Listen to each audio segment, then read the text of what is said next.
Bonsoir à tous, on débute ce journal du Mercato avec le cas Benjamin Mendy. Hier, Monaco aurait refusé une offre de 50 millions d'euros de la part de Manchester City, mais les Citizens n'auraient pas pour autant lâché l'affaire. Ils pourraient faire grimper le prix à 57 millions d'euros, soit le montant déboursé pour enrôler Kyle Walker il y a quelques jours. Lille de son côté a vu partir un historique. Rio Mavuba s'est engagé aujourd'hui avec le Sparta Prague pour 3 ans. Écarté du groupe, l'ancien Bordelais a enfin retrouvé un nouveau challenge.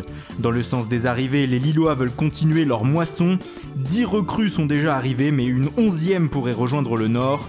Thiago Maia de Santos pourrait être celle-ci. Il pourrait être suivi par Balou Tabla, un milieu de terrain ivoirien de 18 ans. Il évolue actuellement à l'Impact de Montréal.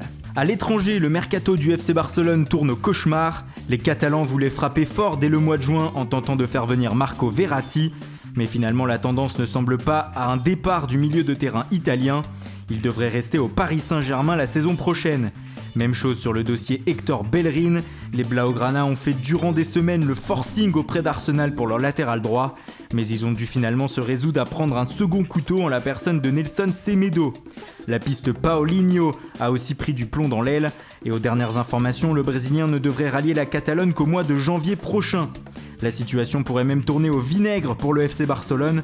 Son prodige brésilien Neymar pourrait rejoindre le Paris Saint-Germain dès cet été. L'ancien joueur de Santos aurait même indiqué à ses coéquipiers barcelonais qu'il souhaitait rejoindre le PSG, ce qui pose la question du remplaçant de Neymar au Barça.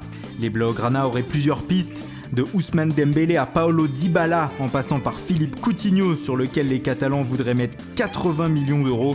Les noms ne manquent pas. Une similitude marque cependant ces 3 dossiers, ni Dortmund, ni la Juve, ni Liverpool ne semblent enclins à lâcher leur star. Enfin, toujours dans le sens des départs, le FC Barcelone serait prêt à lâcher Rafinha. Le milieu de terrain brésilien intéresserait Arsenal, mais les Gunners devront débourser 30 millions d'euros pour l'obtenir. En Italie, la Juventus Turin et la Fiorentina auraient trouvé un accord pour le transfert du milieu offensif de la Viola Federico Bernardeschi. L'Italien devrait s'engager pour 5 ans avec la vieille dame.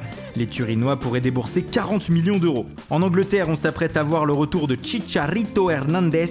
L'attaquant mexicain devrait s'engager dans les prochaines heures avec West Ham. Les Hammers ont trouvé un accord avec Leverkusen pour le transfert de l'ancien mancunien. Du côté de Manchester City, on va voir le départ de Aleksandar Kolarov. Le Serbe, selon l'entraîneur des Citizens, Pep Guardiola, va rejoindre l'AS Roma dans les prochains jours. Et puis c'est officiel, Idriss Saadi rejoint le Racing Club de Strasbourg pour 4 ans. L'ancien Stéphanois arrive de Cardiff City. Le Chilien Mauricio Isla, ancien de l'OM, quitte l'Italie et Cagliari pour rejoindre Fenerbahçe. Javier Manquillo, lui, quitte l'Atlético Madrid pour rejoindre l'Angleterre et le promu Newcastle. Liverpool, de son côté, a officialisé l'arrivée de Andy Robertson. Le latéral gauche de Hull City arrive du côté d'Anfield contre 10 millions d'euros. Kurt Zouma, de son côté, connaît enfin son nouveau club. L'international français est prêté une saison à Stoke City. Avant de partir, Zouma a prolongé son contrat de 2 saisons avec les Blues. Voilà, c'est tout pour aujourd'hui. Bonne soirée et bon week-end à tous. On se retrouve très bientôt pour de nouvelles informations sur le Mercato.